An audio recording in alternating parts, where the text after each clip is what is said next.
Today on Back in June, we are making an Ottolenghi dressing, and he calls it fridge raid dressing, but it's like, who has this many and such a diverse array of fresh herbs in their fridge at all times? I mean, that's a life I want to live, but let's be honest, Not realistic. a fridge raid salad of my fridge would be beer, preserved lemon, Something really old in a Tupperware.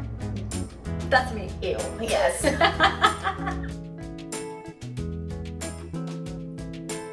There's kind of a lot of ingredients, but they're just all gonna go into this baby food processor, and we're just gonna whirl it around and then toss it with greens. It's basically a green goddess dressing, if you've ever heard about that, but without the dairy, which is great for all of our DF friends. We have about half a cup of curly parsley. Could use flat leaf, Yeah. preferably. Erica bought this, and you can't criticize her because she did the shopping. Okay, about a half a cup of cilantro, half a cup of basil. I just added a little bit of mint, a little handful of tarragon. So essentially, you're just trying to get about 2.5 cups of herbs. And so if you don't have all these herbs, or if you have different combinations of them, it's fine. Totally. I think basil is maybe the one that I wouldn't make it without, maybe. Yeah. He says 1 green chili. I only have half of one, and so I'm just gonna throw that in. So this is a Jalapeno. It's a jalapeno, but you could use a serrano or any other fun little green chili that you found.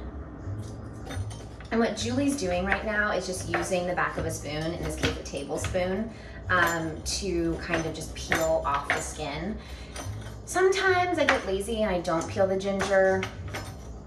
That's a choice you could make. Usually when you go to the grocery store, the ginger just looks like this, and you're like, okay, you might use that much ginger in your life, but I don't. No. I just break it off and then they weigh it. Yeah, it's by the pound. So it's fine, you should do that too if you don't want this much ginger.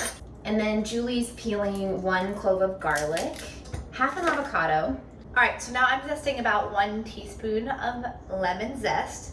Now what's important when you're zesting is to not go all the way down to the white fleshy part, which you can see you just want the yellow part, because it can get kind of bitter if you use too much of the pith. 3 tablespoons of lemon juice, and a 1/4 teaspoon of salt. So then we're gonna add 5 tablespoons of olive oil. It's then on. We blitz. Blitz! We can't find any measuring cups, so we're just gonna use the avocado. It's a 1/4 cup. It's not like it's that much water. Oh my God. We're just gonna add 1 more tablespoon of olive oil. And again, this kind of just helps loosen up the sauce, helps all the herbs blend in, so it's not as guacamole-ish looking. Okay. It's still pretty thick, and we can add more water, but I have this lemon here, and I kind of just want to use some lemon juice instead. But if you add more lemon, you have to also be aware that you might have to add more salt to balance out the acidity. We're just gonna add another 1/4 teaspoon of salt. I think it needs it.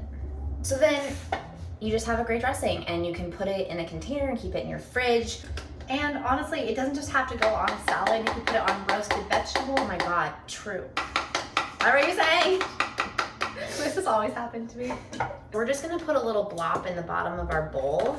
The dressing will get lost in their crevices. This is a really thick dressing, and so you definitely wanna dress it right before serving, or it's gonna get really weighted down and soggy. A little flaky salt on top. You could do a little grind of freshly cracked pepper. I had to eat that. That's so good. So good. Flake salt.